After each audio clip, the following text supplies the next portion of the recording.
Hello students, now we have to start the chapter that is nationalism in India. Okay, और इसमें हम क्या पढ़ रहे हैं? We are studying about the non-cooperation movement. Okay, non-cooperation movement country में शुरू किया था गांधी जी ने हिंदू मुस्लिम यूनिटी के साथ. ओके, इसके हर जगह अलग अलग इफेक्ट पड़े और हर एक कम्युनिटी ने इसे अपने हिसाब से इंटरप्रेट किया. टाउन में शुरू हुआ नॉन कॉपरेशन मूवमेंट, जैसा कि हमने लास्ट लेक्चर में देख ही लिया कि शुरू तो बहुत ज़्यादा अच्छे से हुआ है ना, प्रॉपरली हुआ, लेकिन it was failed due to few reasons. Fail हो गया. और इसके अलावा जो ये जो नॉन कॉपरेशन मूवमेंट है, it was started in the country side also. Villages में भी नॉन कॉपरेशन मूवमेंट शुरू हो गया.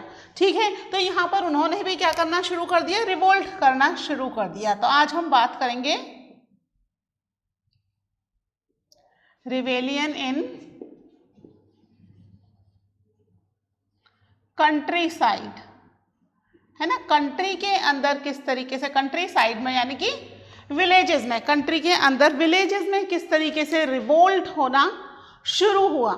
अब यहाँ पर हम दो अलग अलग एरियाज के एग्जाम्पल्स पढ़ेंगे. एक तो हम पढ़ेंगे अवध के पीसेंट्स के बारे में कि किस तरीके से उन्होंने इस नॉन कॉपरेशन मूवमेंट को एक्सेप्ट किया, इम्प्लीमेंट किया, लेकिन अपनी तरीके से इसको इंटरप्रेट भी किया.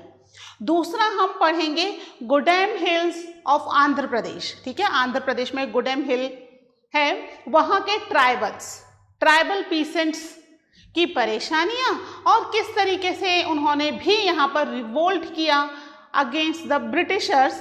नॉन कॉपरेशन मूवमेंट को यहाँ पर उन लोगों ने भी अपने अकॉर्डिंग इंटरप्रेट किया. गांधी जी के नाम पर कई सारे काम हो रहे थे.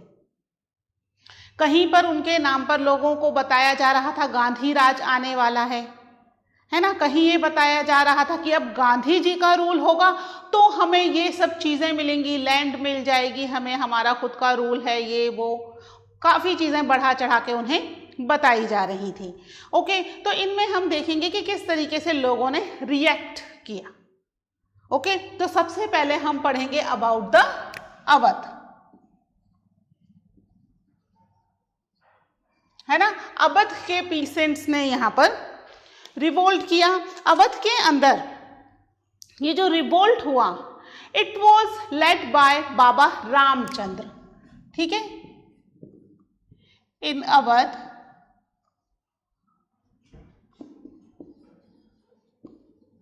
Peasants revolt led by Baba Ramchandra. ठीक है, बाबा रामचंद्र जो बेसिकली क्या थे, ही वॉज अ सन्यासी. सन्यासी तो समझते हो ना, घर परिवार नहीं होता और भगवान की भक्ति में लगे रहते हैं, है ना. Basically they are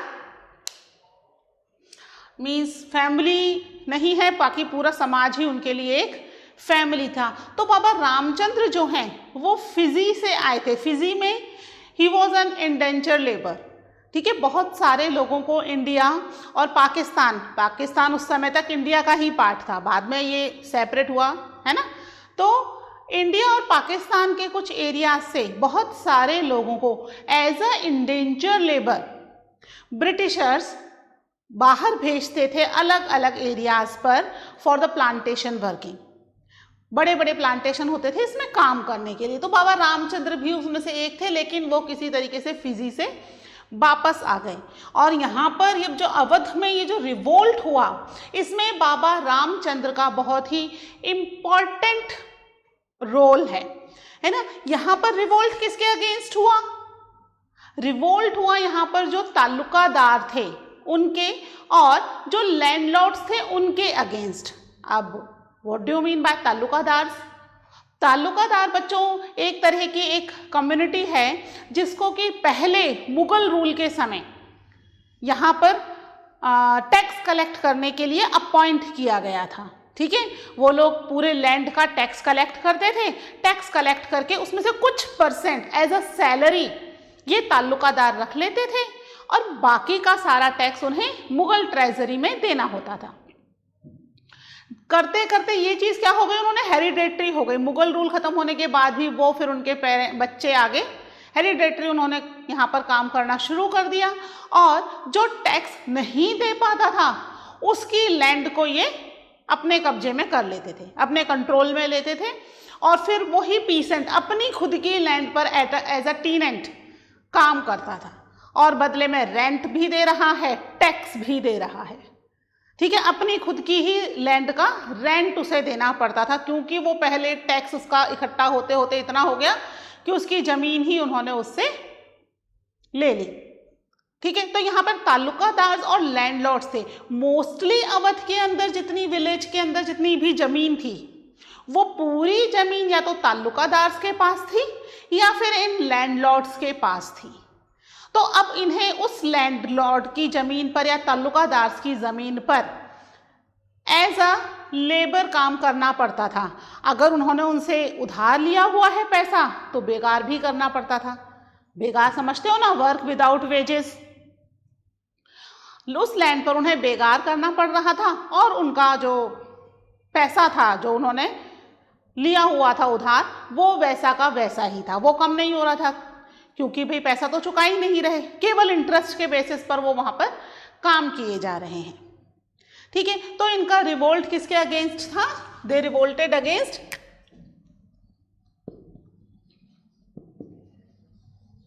this movement was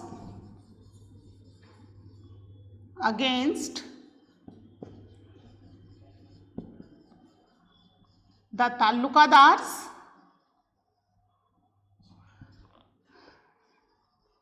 and landlords. ठीक है, ताल्लुकादार और लैंडलॉर्ड्स के अगेंस्ट था। ठीक है, ताल्लुकादार और लैंडलॉर्ड्स के अगेंस्ट क्यों था? क्योंकि वो क्या करवा रहे थे उनसे? Work without wages. ठीक है, यहां पर पीसेंट्स जो थे, peasants had to do work on their land as a begar। एक मिनट इसको,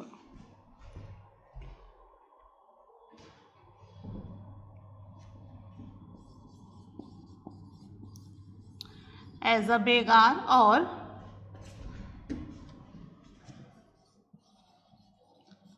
वर्क विदाउट पेमेंट। है ना, या तो उन्हें काम करना पड़ रहा था उनकी लैंड के ऊपर एज अ बेगार। बेगार को आप समझते हो, हम कई बार पढ़ चुके हैं बेगार के बारे में, है ना। बेगार का मतलब यही है, वर्क विदाउट पेमेंट या वर्क विदाउट वेजेस। काम करने का कोई पैसा नहीं मिल रहा, बस काम करना है आपको फ्री ऑफ कॉस्ट, बिना पैसे के काम करना था। तो यहाँ पर पीसेंट्स, अवध के पीसेंट्स बहुत ज़्यादा परेशान थे इन सब चीज़ों से। एक तो अपनी ही लैंड पर एज अ टीनेंट, टीनेंट का मतलब किराएदार, अपनी खुद की लैंड पर वो किराएदार हैं, है ना। और अगर वो किराया भी नहीं दे पाते तो they have to do the work without wages और वर्क विदाउट पेमेंट। तो यहाँ पर ये जो रिवोल्ट किया, ये जो मूवमेंट किया against the taluqdars and landlords, इसमें बेसिकली पीसेंट्स की 3 डिमांड्स थी। ठीक है, क्योंकि वो परेशान थे तो सबसे पहली डिमांड तो यही हो गई कि जो वर्क विदाउट वेजेस है ये नहीं करवाया जाए, यानी एबोल्यूशन ऑफ स्लेवरी हो। और बहुत ज़्यादा, क्योंकि यहाँ पर रेवेन्यू लगाया हुआ था, टैक्सेस लगाया हुआ था, टैक्सेस कम कर दिए जाएं।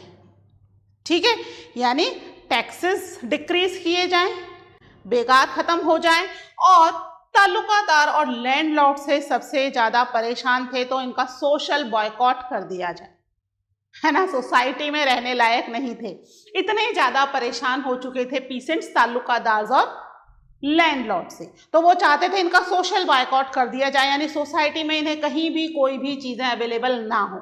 इवन बेसिक फैसिलिटीज जो होती हैं नाई और धोबी जैसी, है ना, शेविंग के लिए नाई की जरूरत होती है, कपड़े धुलाने के लिए धोबी की जरूरत होती है, ऐसी बेसिक फैसिलिटीज भी उन्हें प्रोवाइड नहीं की जाए, जिससे कि वो परेशान हो जाएं और either they have to support the peasants और they have to leave the village. ठीक है, तो क्या चाहते थे यहां पर पीसेंट्स की डिमांड्स क्या थी? Peasants demanded that reduction in revenue. ठीक है, 3 डिमांड्स हैं। पहली, रेवेन्यू में रिडक्शन हो जाए। दूसरी क्या है? Abolition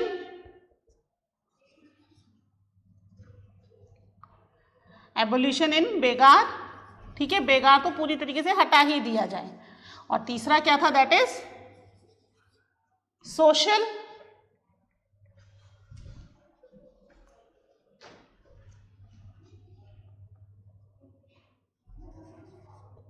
social boycott of taluqdars and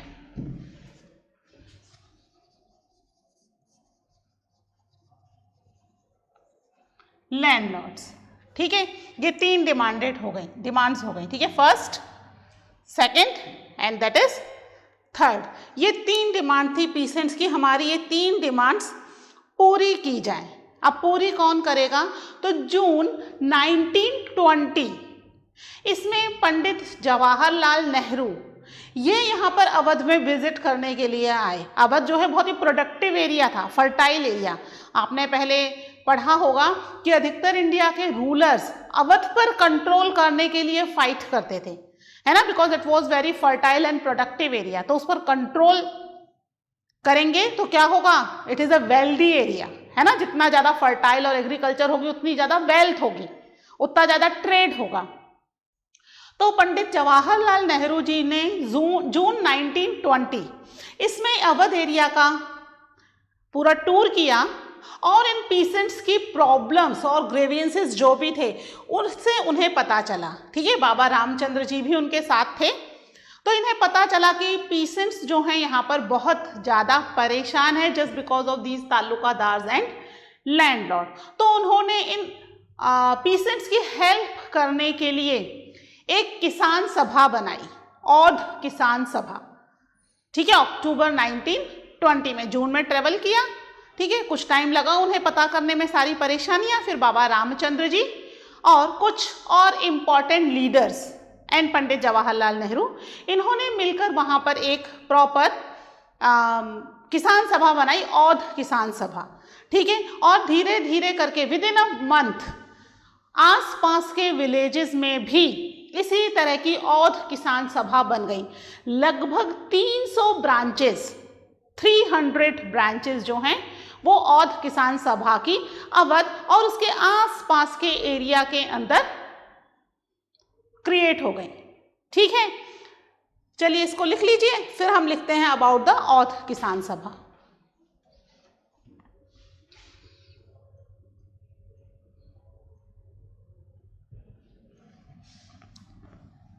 okay, और इस जो सोशल बॉयकॉट था, सोशल बॉयकॉट में क्या किया गया?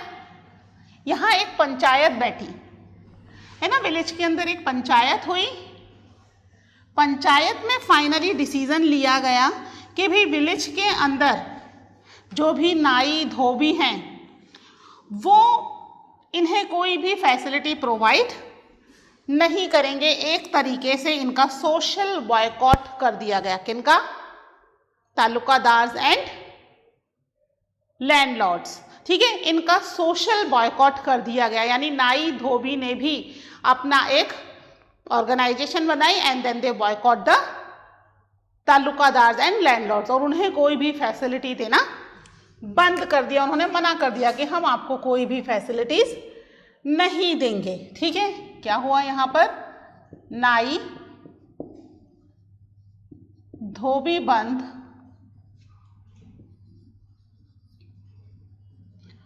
organized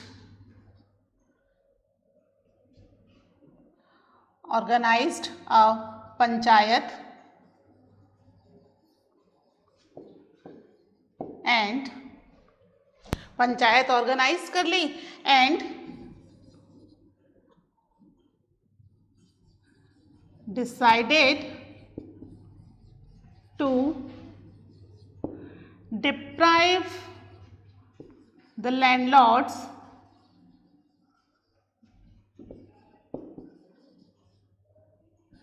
and तालुकादार्स, ठीक है, लैंडलॉर्ड्स और तालुकादार से ही ज़्यादा प्रॉब्लम थी कि उनको कोई भी सर्विसेज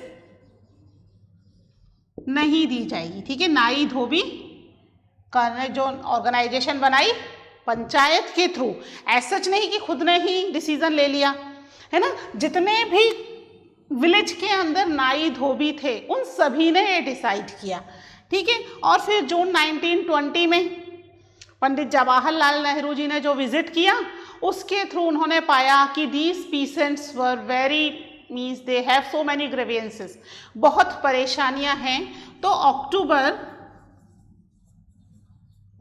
1920, ठीक है, इसमें एक औध किसान सभा बनाई गई।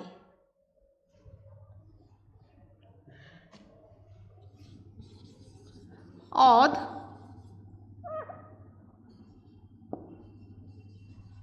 किसान सभा वॉज सेटअप, ठीक है, एंड हेडेड बाय, कौन करेगा हेडेड, किसने बनाई, हेडेड बाय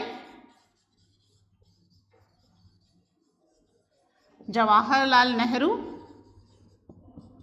जो इनके खुद के लीडर थे पीसेंट्स के, कौन थे, बाबा रामचंद्र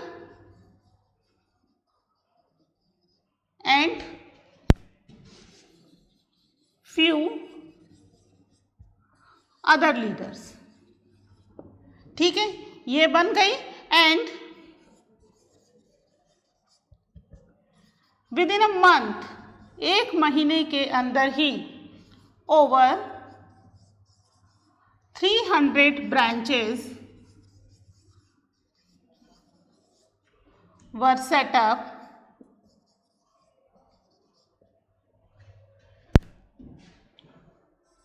in villages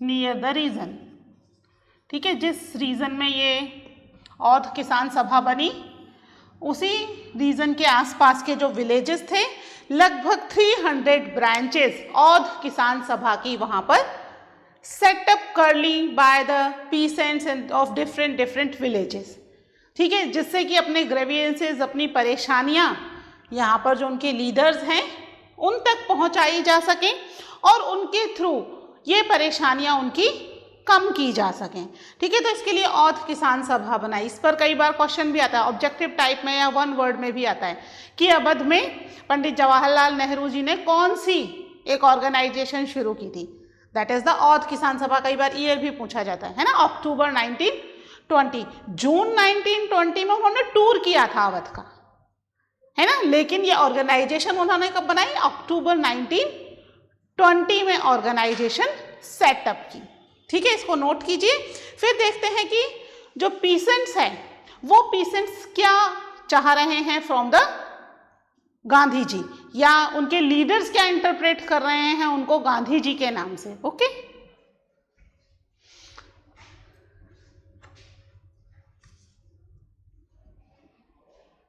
रब कर दूं इसको, ठीक है। अक्टूबर 1920 में ये जो ऑर्गेनाइजेशन बनी, और आपको पता ही है नॉन कोऑपरेशन मूवमेंट शुरू हो चुका था।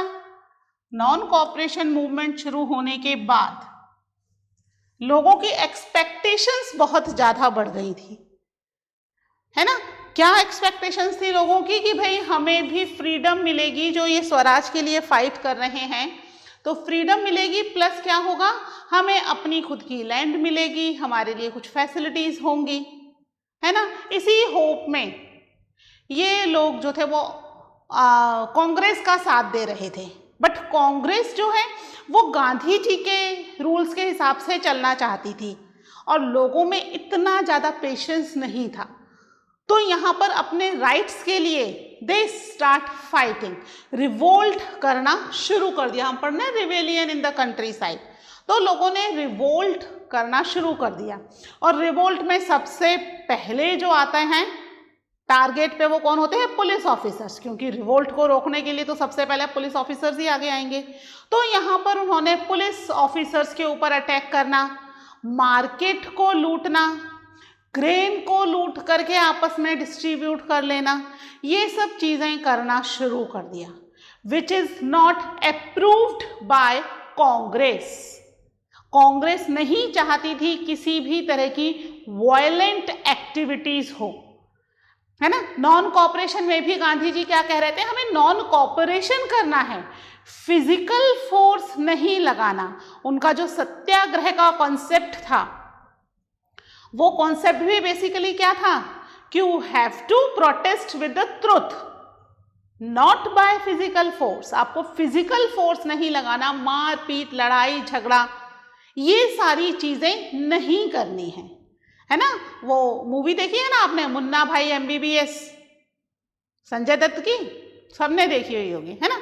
उसमें था ना, क्या कर रहे थे वो? गांधी जी के रूल्स के हिसाब से वो कोई एक चांटा मांग रहे तो दूसरा गाल आगे कर दो, अब दूसरे गाल पे भी चांटा मार दिया तो क्या करना है? अब ये गांधी जी ने नहीं बताया तो उन्होंने अपना तरीका अपनाया।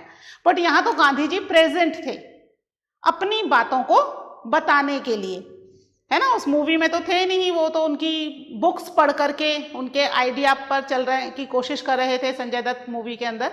बट यहाँ तो गांधी जी प्रेजेंट थे, उनसे पूछा जा सकता था कि दूसरे गाल पर भी चांटा पड़ जाए तो अब क्या करना है? तो वो कहते कि फिर से पहला गाल आगे कर दो, देखें सामने वाला कब तक मारता है। गांधी जी की जो आइडियोलॉजी थी वो यही थी कि आपको अपना पेशेंस नहीं खोना है, सामने वाले का पेशेंस टेस्ट करो, कब तक मार सकता है वो, और उसके बाद फाइनली क्या करेगा?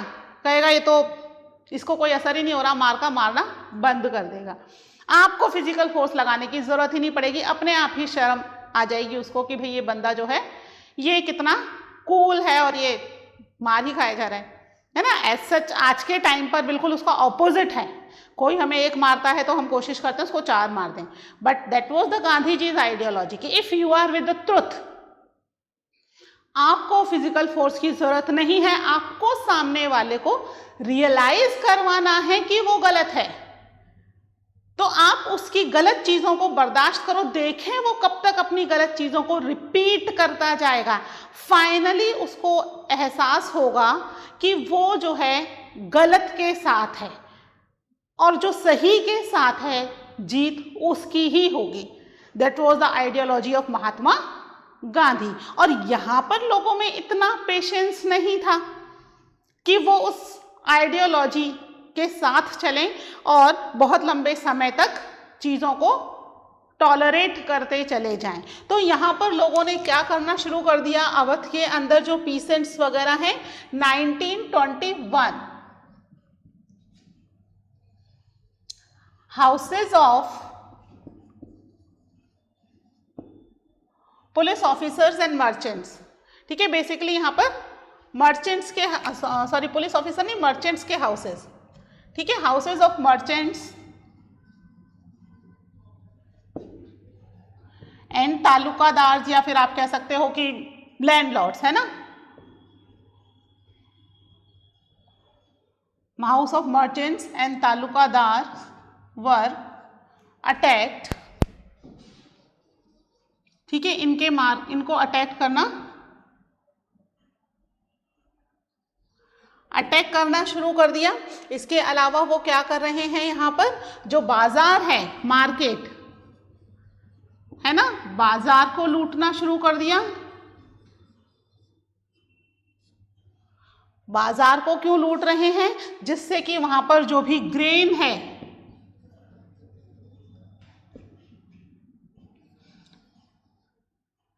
ग्रेन होर्ड्स वर, ठीक है। इसको ग्रेन को बेसिकली उनका जो था लूटने का मेन मोटो क्या था कि ग्रेन को लूटना था, ठीक है, grain hoards were taken away, market से बेसिकली ग्रेन को निकालना था क्योंकि उन्हें ग्रेन की ज़रूरत थी, खाने पीने की चीज़ों की ज़रूरत थी बेसिकली, इसीलिए वो मार्केट को या फिर हम कह सकते हैं बाजार को लूट रहे थे। और मर्चेंट्स और ताल्लुकादार से तो उनकी दुश्मनी है ही शुरू से ही, क्योंकि वही उनको क्या कर रहे हैं, सबसे ज़्यादा परेशान कर रहे हैं, ऑप्रेसिव बिहेवियर कर रहे हैं। 1921 और इस समय नॉन कोऑपरेशन मूवमेंट या NCM जो है वो शुरू हो चुका था। वो क्या था कि आपको कोऑपरेट नहीं करना, मार पिटाई भी नहीं करनी है ना, आपको ब्रिटिशर्स के साथ कोऑपरेट करना बंद कर देना है। लेकिन यहाँ कहीं पर भी गांधी जी का मतलब ये नहीं था कि आपको अटैक करना है या मार पिटाई करनी है। अब यहाँ पर जो लोकल लीडर्स हैं वो गांधी जी के नाम पर लोगों को बहुत सारी बातें बतानी शुरू कर दी उन्होंने, है ना। कई सारे विलेज के लोकल लीडर्स थे। Baba Ramchandra was one of the common leader, है ना, बड़े स्केल पर थे, और भी बहुत सारे लीडर्स हो जाते हैं छोटे छोटे।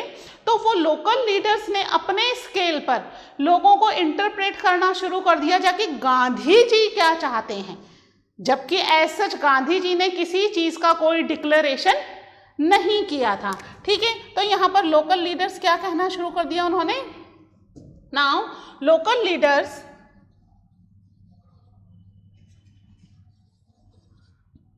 told to peasants that Gandhi ji के नाम पर हो रहा है, जो भी डिक्लेरेशन हो रहा है, जो भी बातें बोली जा रही हैं कि that Gandhi ji want no taxes to be paid, ठीक है, कोई टैक्स पे नहीं करेगा। टैक्स पे करने वाली बात आती है जब सिविल डिसओबीडियंस शुरू होता, अभी तो नॉन कोऑपरेशन चल रहा है, ठीक है। इसके अलावा टैक्स पे नहीं करेंगे, इसके अलावा गांधी राज में क्या कर दिया जाएगा, जो लैंड है, लैंड टू बी रीडिस्ट्रीब्यूट किसके बीच में, अमंग पीसेंट्स, ठीक है, कोई टैक्स पे नहीं करना है। और साथ में क्या कर दी जाएगी, लैंड जो है वो लैंड भी डिस्ट्रीब्यूट कर दी जाएगी। एज सच गांधी जी ने एज सच कोई डिक्लेरेशन हमने पढ़ा के अभी तक NCM में नहीं पढ़ा।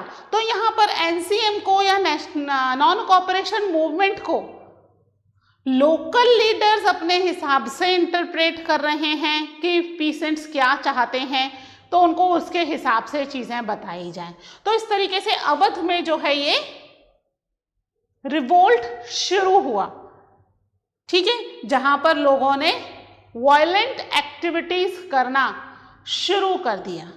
इसी तरह का एक रिवोल्ट शुरू हुआ आंध्र प्रदेश में, ठीक है, that we will study in the next lecture. आप इसको भी नोट डाउन कर लीजिएगा एक बार पूरे पॉइंट्स को, ठीक है। तो आंध्र प्रदेश के बारे में हम पढ़ते हैं in the next lecture. Okay, till then take care, bye.